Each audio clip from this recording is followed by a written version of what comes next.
दहेज प्रथा पर कहानी। दहेज कभी खुशियों की गारंटी नहीं दे सकता। एक सुंदर सी कन्या अनामिका कॉलेज में अपना ग्रेजुएशन पूरा करती है।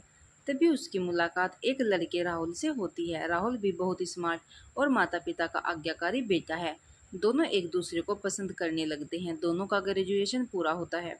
राहुल अपने शहर में जॉब करने लगता है और लड़की भी एक अच्छी जॉब कर रही है। दोनों ने निर्णय लिया कि अब माता पिता से शादी की बात करने का वक्त आ गया है। लेकिन परेशानी यह है कि दोनों ही कास्ट अलग अलग है। अनामिका ब्राह्मण है और राहुल राजपूत।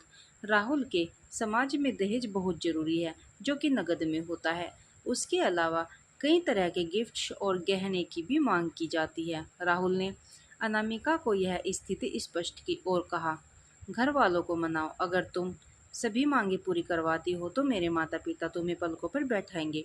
अनामिका ने अपने माता पिता से यह बात कही। अनामिका के माता पिता को यह बात पसंद नहीं थी, पर अनामिका की जीत थी कि अगर मुझे दहेज दोगे तो मेरी इज्जत बढ़ेगी। अनामिका के माता पिता सक्षम भी थे, बिना मांगे कि अनामिका को बहुत कुछ दे सकते थे, पर उन्हें इस तरह दहेज की मांग करने वाले लोग पसंद नहीं आ रहे थे। लेकिन माता पिता अनामिका की खुशी चाहते थे।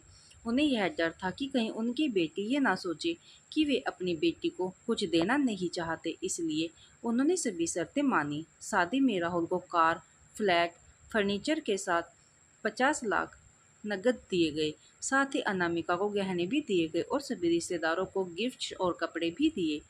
शादी बहुत धूमधाम से की गई थी, कोई कमी नहीं छोड़ी गई। अनामिका को मन ही मन यह गुमान था कि कास्ट अलग होने के बावजूद माता पिता ने उनकी शादी ससुराल के हिसाब से की। अनामिका को विश्वास था कि उसे बेटी बनाकर रखा जाएगा, उसे वही प्यार दिया जाएगा जो उसके माता पिता ने दिया, क्योंकि उसने अपने ससुराल का मान रखा है। अनामिका ने अपने घर से ससुराल के लिए विदाई ली। ब्राह्मण कन्या राजपूत घर की बहू बनी। ससुराल में बहुत ज्यादा पर्दा प्रथा थी। बहू को मनचाह खाने तक की स्वतंत्रता नहीं थी, कितनी भी भूख क्यों ना हो। घर की बहू सबके खाने के बाद ही खाएगी, यहाँ तक कि उसे घर के पुरुषों के सामने बैठने तक की इजाजत नहीं थी। अनामिका ने इस बात पर ऐतराज दिखाया, पर उसकी किसी ने ना सुनी। राहुल ने भी यह बोलकर मुंह फेर लिया कि यह तो परंपरा है। अनामिका को जो गुमान था वो धरा का धरा रह गया। उसे अपने माता पिता की बात याद आई। जब उन्होंने समझाया था तो वह उनसे बहुत लड़ी थी। उसने ससुराल में बात करने का फैसला किया। अनामिका ने अपने सास ससुर और पति से बात की, लेकिन उन्होंने नहीं सुनी और उसे बहुत बेरहमी से पीटा गया। अनामिका ने कभी ऐसा व्यवहार नहीं देखा था। उसे जिस लाए हुए दहेज पर घमंड था वह चूर चूर हो गया था। अनामिका को माता पिता से बात करने में भी शर्म महसूस हो रही थी और इसी कश्मकश में एक दिन अनामिका ने अपने आप को खत्म कर दिया। माता पिता को जब यह बात पता चली तो उन्हें अपनी गलती का एहसास हुआ कि वक्त रहते समझा दिया होता तो बेटी उनके साथ होती। जो लोग दहेज पर बेटे की शादी करते हैं उनकी सोच हर तरह से छोटी होती है। जो बेटे को नीलाम कर सकते हैं वो किसी और की बेटी को कैसे अपनी बेटी बना सकते थे। दहेज कभी खुशियों की चाबी नहीं बन सकता, यह बात सभी को समझनी होगी।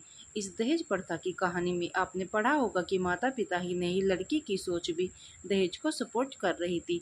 कई बार लड़कियों को दहेज का गुमान हो जाता है, पर जो लोग लोभी होते हैं वो कभी अच्छे नहीं हो सकते।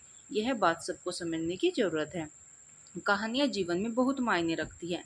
कई बार बड़ी से बड़ी डिग्री भी ज्ञान नहीं देती और एक छोटी सी कहानी जीवन बदल देती है। आपको हमारी दहेज प्रथा की यह कहानी कैसी लगी प्लीज़ कमेंट में बताएं और हमारे चैनल को सब्सक्राइब करके हमें सपोर्ट करें। धन्यवाद।